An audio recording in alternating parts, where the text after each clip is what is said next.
Sherman and Tingle in the morning. We've talked to this guy so many times, and you haven't seen him on TV doing a roast anytime soon because they haven't done roasts in a long time. But that's Roastmaster General Jeff Ross. I was trying to find audio, and it's so limiting on what I can find and play.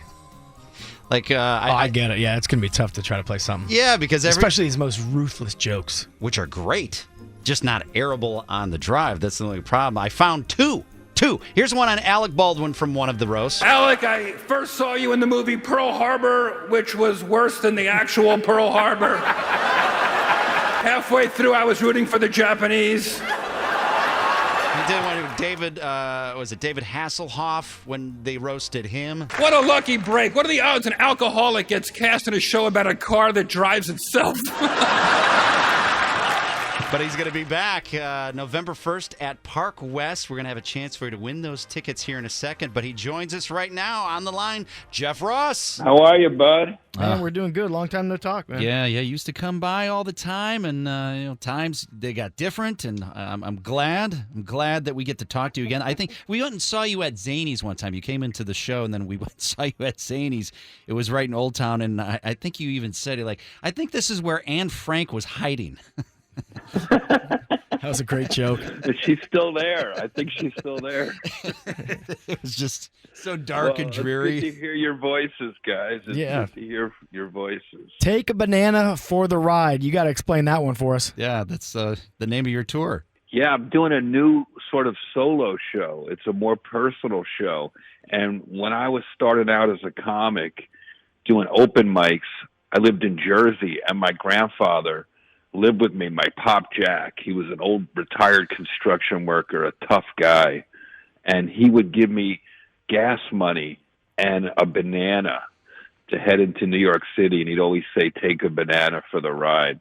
My grandpa was a great guy. And it's sort of, the whole show is sort of a funny tribute to some of the people who made me who I am, plus some proper honoring of Gilbert Gottfried, Bob Saget, and Norm Macdonald. You know what, Jeff? Let's go through each one of those guys, and if you could tell us one of the greatest personal stories you have with each one of those guys, we'd love to hear it. Let's start off with Gilbert Gottfried.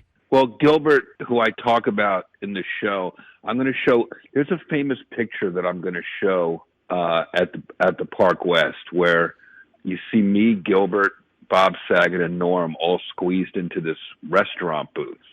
And we were all like a little tribe, a little group, like a band, and we would just try to top each other.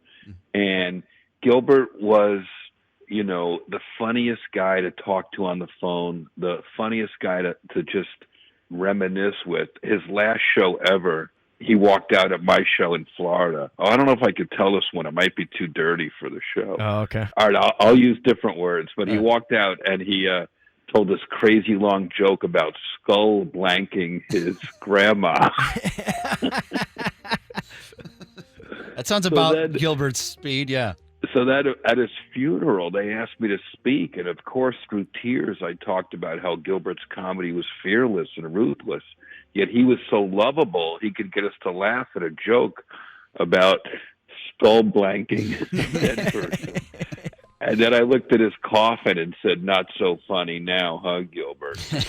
That's good. Yeah, every time Gilbert used to come in by us, we would always have to have CD jewel cases ready for him because he always would, you got any jewel cases? So then he could put his albums in it so he could sell them. He was cheap, man. Oh, my God. It was great. All right, Jeff, how about Norm Macdonald? Well, Norm, obviously, the funniest guy, to walk the comics comic. And my first time ever opening for Norm was my first time on the road ever. It was like the late, like 1990 or 91. And Norm was this unknown or barely known Canadian weirdo.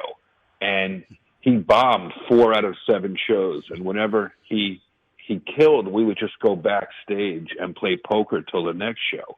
But whenever he bombed, for reasons I still don't understand, Norm would go to the exit and shake hands with every single person who left the theater. So he was a psycho.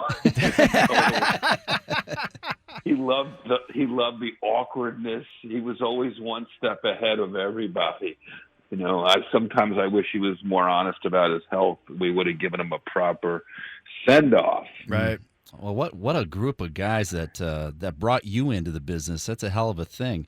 And you, I mean, obviously you're no schlub. I mean, you say what you say, and you were amazing on all of those roasts. And are we ever going to see those again, or has things changed so much that can't happen? I think the pendulum is swinging back. Everywhere I go, guys, people ask me who the next roast is. So I have an idea percolating, and I think we're going to have something in the not-too-distant future. In the meantime, just to keep my roast muscle working, at the end of my show, I guess it's November 1st at Park West in Chicago, I'm going to ask for volunteers from the crowd who are either celebrating something or going through something or fat or ugly, whatever they are. And I'm going to ask them to stand up and come on stage and get speed roasted in front of everyone. That is awesome. Those roasts brought out the names of people that I enjoy today because of all those roasts. People like Jesselnick, who was it, Nikki Glazer, like people who had who I never heard of, and I first watched them on a roast. I'm now fans of because of those things. I think it's a great platform for people to really take off. Yeah, it's like a cultural moment when a big star agrees to get roasted.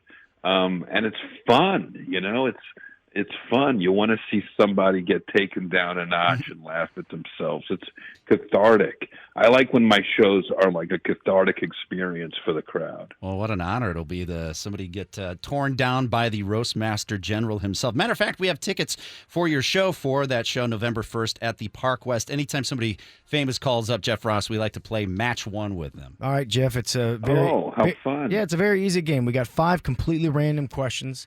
We're going to ask a listener these questions. We're going to ask you the same questions. And if they can match one answer with you, they get to go see you at the show. Are you ready? Oh, how fun. Yeah, let's do it. Sherman and Tingle ask 5 questions, but all you need to do is match one. Get ready to match one. Match one. On the drive. It's an easy game to play. We're going to ask you 5 completely random questions. We're going to ask those same exact questions to our celebrity who is Jeff Ross today. If you can match one with Jeff Ross, you go to the show. Yeah, Roastmaster General going to be back at the Park West on November 1st. Hopefully you can match one. Alan Rodriguez in, Rogers Park. Are you ready to match one? Absolutely. I love Jeff Ross. All right, Alan. His prison special was the best. Yeah, he's great, man. All right, this first question is Jeff Ross inspired. Number 1, what is your favorite disability? Wheelchair. Wheelchair? Wheelchair. You have to imagine what Jeff Ross may say here. It's a horrible question. Number 2, what's the first name of a woman with horrible breath? Barbara. Barbara. Okay. Oh, my mother-in-law's ticked. Number 3, which STD sounds the least embarrassing to say you have? Gonorrhea. Gonorrhea, really? Okay, that's good. I would have said crabs. Okay. Number they're all 4. bad. Yeah. They're Number all bad. 4, what is the largest mammal you think you could knock out with a single punch?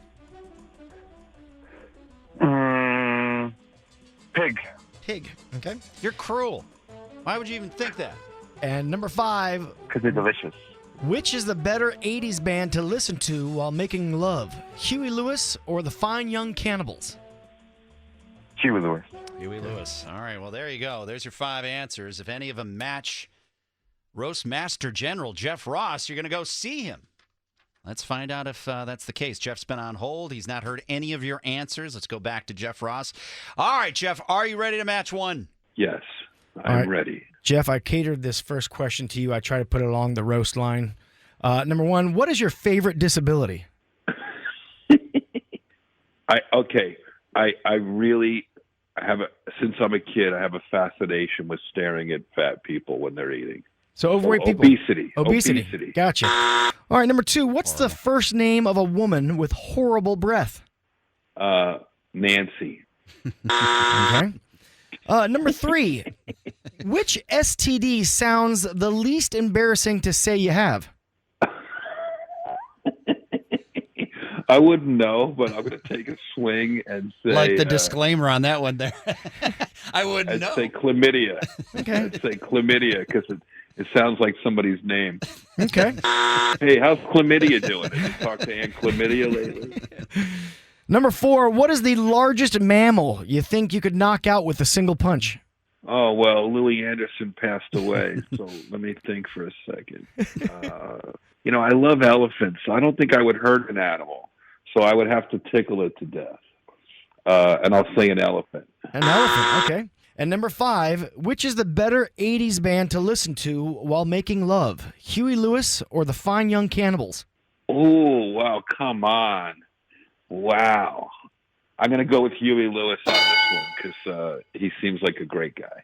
Huey Lewis. Hey, it's so great to talk to you again. Hopefully we get to see you in a studio sometime soon. I know you're going to be back here in Chicago, obviously November 1st at the Park West, part of the 312 Comedy Festival. Jeff Ross, man, great to talk to you again. And it means a lot that you guys would still have me on after all these years. Of course. I appreciate you getting the word out on my show. Our house is your house, Jeff. Thank you so much. All right, love you guys. And look at you, Alan. Now you got something to do. You're going to be there. Maybe you're lucky enough where he pulls you up on stage and roasts you. What an honor that Lemon Hope. Yeah, what an honor.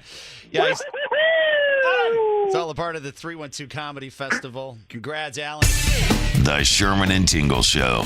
Mornings on 97.1 FM The Drive, Chicago's classic rock.